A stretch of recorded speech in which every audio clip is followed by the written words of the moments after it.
こんにちは、なつみです。今日は3時半に起きて4時45分に宿を出発し、アンコールワットの日の出を見に行きます。前日も行きましたが遅すぎたので再チャレンジです。5時半にはアンコールワット前の撮影ポイントに着きたい。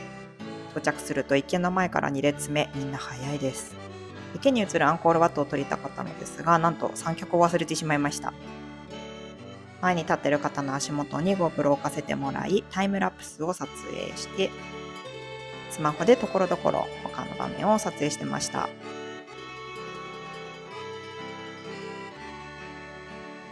ちらがスマホで撮影したものです。6時50分ぐらいには色も変化がなくなってきたので中に入ります。会場前のアンコールワットです。開門、なんだか後ろ姿がアベンジャーズみたいです。中に入って振り向くと日が高く昇るのを待つ人や暑さで疲れて座ってる人、あとは遺跡の中に移動する人がたくさん見えました。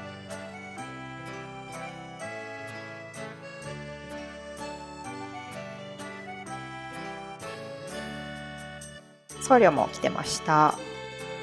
この時点でまだ7時ぐらいです。比較的涼しくて人も少ないので朝はとても良かったです。早起きした甲斐がありました。2階に入る階段が急で滑りやすいので、ひらひらのタイパンツに B さんは少し怖かったです。2階部分からは登りきった朝日が見えました。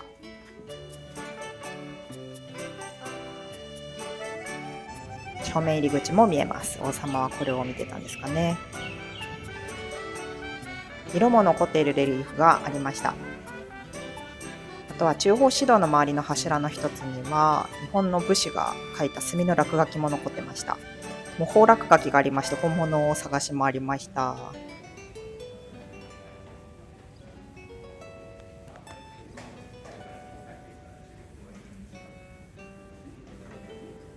ここからが長い回廊でレリーフがきれいに残っていました。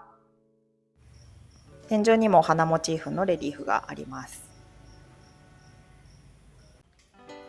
このレリーフは3段に分かれていて、上2段が天国、下1段が地獄だそうです。肋骨まで細かく彫られてました。ここからは入海各藩という天地創造のレリーフです。個人的に面白いと思ってます。アムリタという不老不死の薬を得るためにナーガという多頭の蛇を綱引きの綱にして、そのナーガをマンダラ山に巻きつけ、アシュラと神たちが綱引き対決をする模様です。こちらがアシュラ川。一番後ろにいた顔がたくさんあるのがアシュラの王様ですね。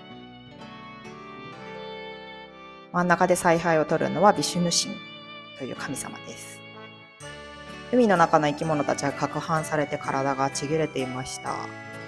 でこの鼻の長いのはマカラという生き物だそうで、水中と地上の生き物の象徴だそうです。こちらが神側。お猿の神ハヌマーンも加勢してます。上部では踊り子アプサラたちが踊っていました。神側にはブラフマン神も加勢してました。入海各藩のレリーフは培養隕石にもありましたので見比べると面白かったです。一体一体飾りの違う出旗を探すのにもハマりました。活動限界が来ましたので、この急な階段を降りてホテルに帰ろうと思います。帰りは入り口と出口が分かれていました。